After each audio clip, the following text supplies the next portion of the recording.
Bom, agora retomando perda de carga, vamos para a parte de perda de carga singular, né? Nós vimos já perda de carga contínua, agora teremos a oportunidade de ver a perda de carga singular. Esta perda é função de várias coisas, né? Por exemplo, mudanças de forma, mudança de diâmetro, de direção do escoamento, ou uma combinação de todas estas mudanças.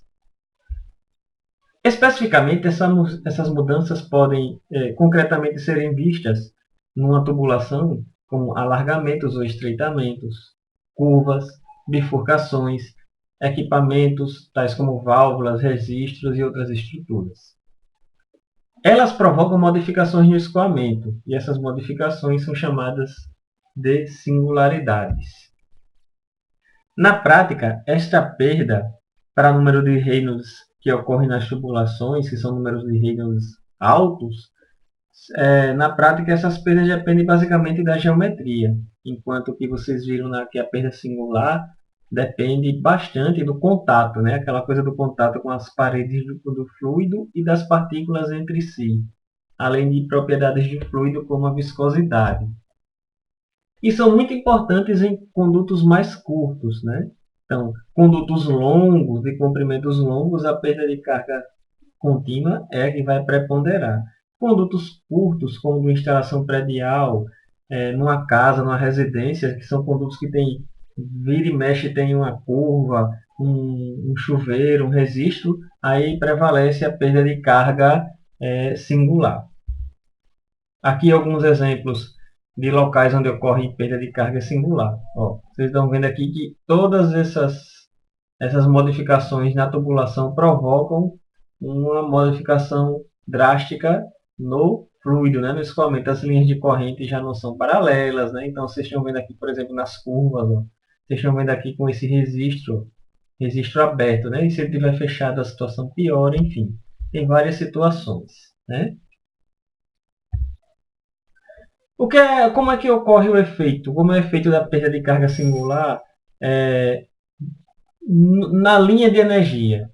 Tá? Então, vocês estão vendo aqui uma figura tirada dessa fonte da internet que eu baixei, tá? Um texto em PDF, que explica bem direitinho a relação das perdas. Então, vocês estão vendo aqui, por exemplo, aqui a entrada na tubulação, existe uma perda de carga singular. Então, ela é como um degrau, né?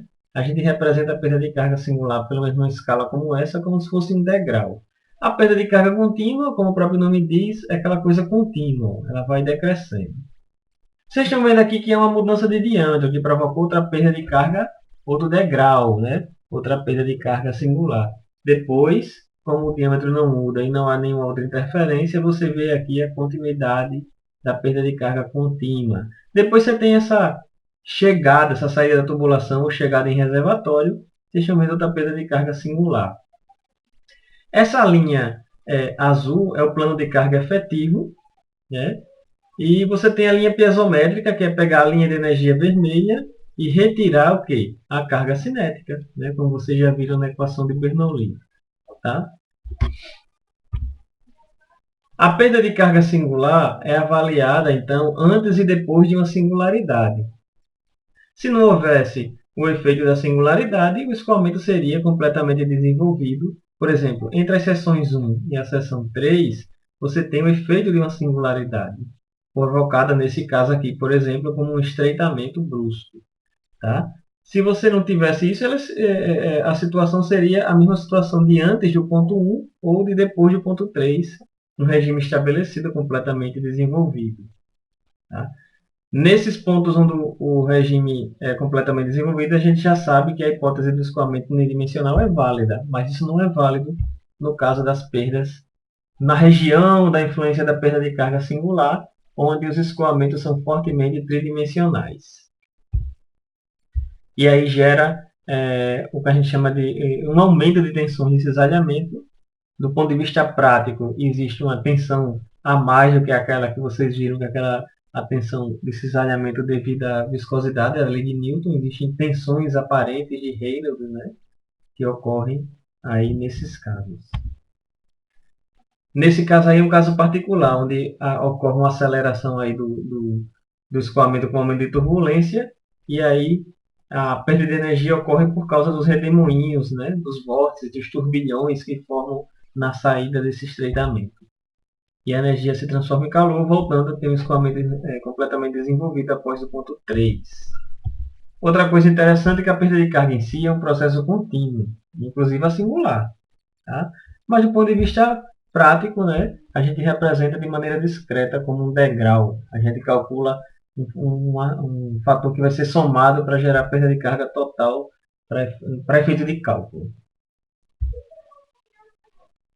Bom, a gente agora vai trabalhar as expressões de cálculo da perda de carga singular. Vocês estão vendo aí a expressão K, velocidade média ao quadrado, dividido por 2G. Tá? Então, essa é a expressão mais comum de cálculo de perda de carga, onde o coeficiente K é o que vai caracterizar a singularidade. Tá? Então, ele basicamente depende, como diz aí, é um coeficiente adimensional, determinado experimentalmente, e nessa faixa do número de Reynolds depende basicamente da geometria da singularidade. O U ao quadrado sobre 2G, né, a gente sabe o U é a velocidade média de referência. Que referência? A referência é para calcular o K. Então, nas peças, por exemplo, que há mudança de diâmetro, ela é tomada na seção de menor diâmetro, ou na seção de velocidade média maior. Tá? Então, se eu tenho um decréscimo, por exemplo, sai um diâmetro de 50 milímetros para um de 25, a velocidade no diâmetro de 25 é que vai ser usada para experimentalmente para determinar o K. Então, vamos ver, mudanças de diâmetro. Bom, nas mudanças de diâmetro, nós temos mudanças bruscas, com alargamentos, contrações, entradas e saídas de canalização, isso na relação com reservatórios. E temos mudanças graduais, né? Estreitamentos graduais, chamados convergentes, e alargamentos graduais, chamados de divergentes ou difusores. Tá?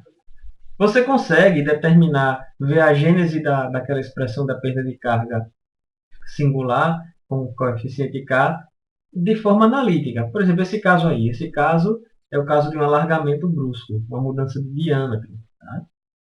Vocês estão vendo aí o que é que ocorre aqui é a linha de energia, o degrau da perda de carga singular, a mudança na carga cinética e a mudança na linha piezométrica. Né? Experimentos demonstram, por exemplo, que a pressão na seção AB é semelhante à pressão na seção 1. Né? Então está aí simbolizado por esses dois traços. Também a gente pode dizer que a velocidade na entrada AB é muito semelhante ou igual à velocidade média na seção 1. E a área AB, aproximadamente a área A2, que é essa área nessa seção 2 que vocês estão vendo aí no final da área azul, né, que eu achorei aí de azul. Tá? Então, o que se faz? Se faz o seguinte, aplicando a equação da quantidade de movimento entre as seções AB e 2, desprezando o atrito entre o fluido e a parede da tubulação, a gente viu que a equação da quantidade de movimento unidimensional com um caso mais simples de uma entrada e uma saída é essa, tá? Onde você tem a resultante das forças e o fluxo de quantidade de movimento. Essa matemática aqui, esse pouco de álgebra aqui, leva essa equação a essa aqui. Deixa ela guardada. Depois aplique a equação de Bernoulli nas mesmas seções. Tá? E vocês vão ver que vão chegar também na expressão para a diferença de pressão. Igualando uma equação à outra, vocês vão ver que vão chegar nisso aqui. Ó.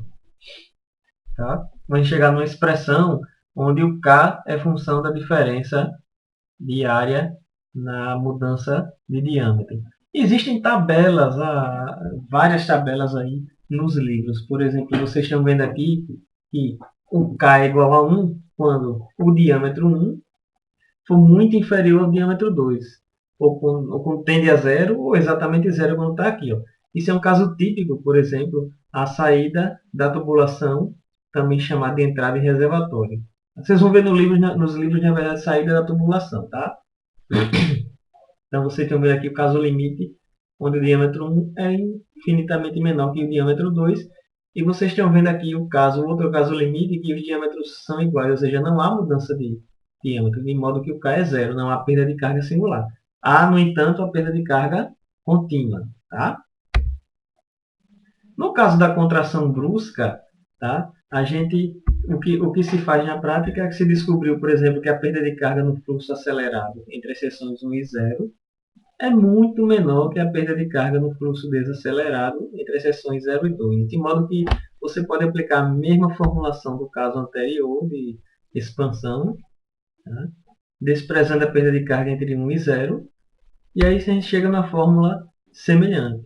Reduzimos esse caso ao caso anterior, e aí a gente chega na mesma fórmula, com uma pequena diferença que é a seguinte.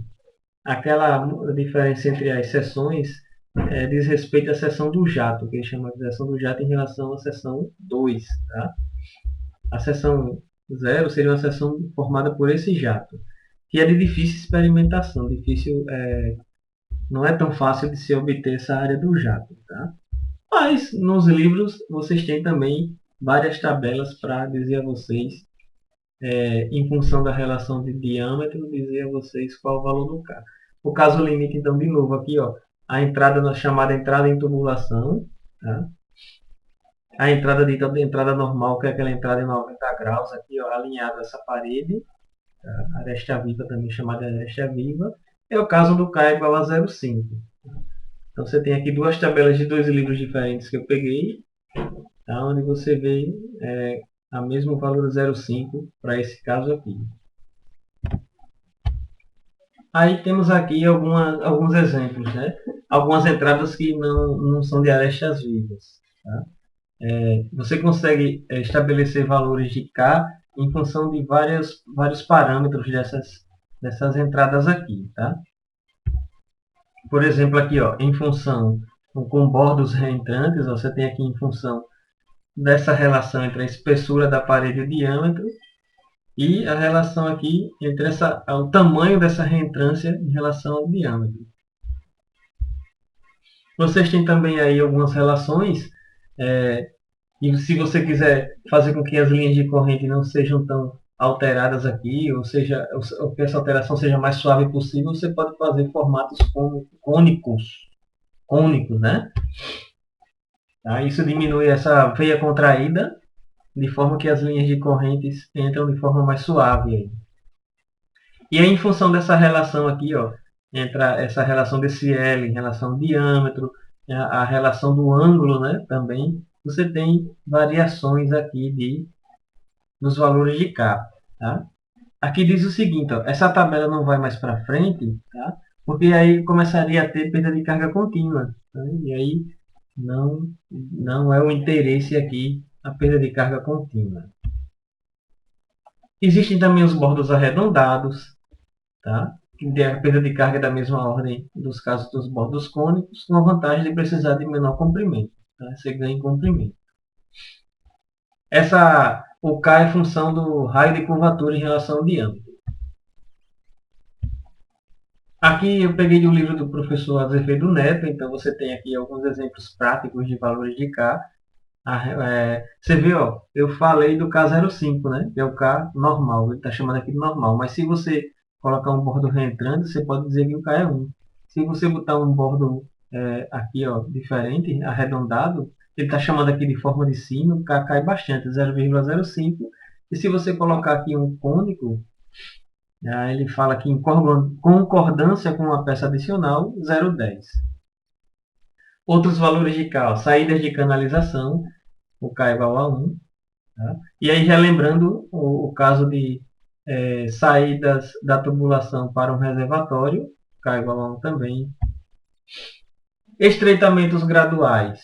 Tá? Os estreitamentos graduais, a gente tenta manter o escoamento mais homogêneo, né? Minimizar a perda na transição. Podem ser cônicas ou curvilíneas.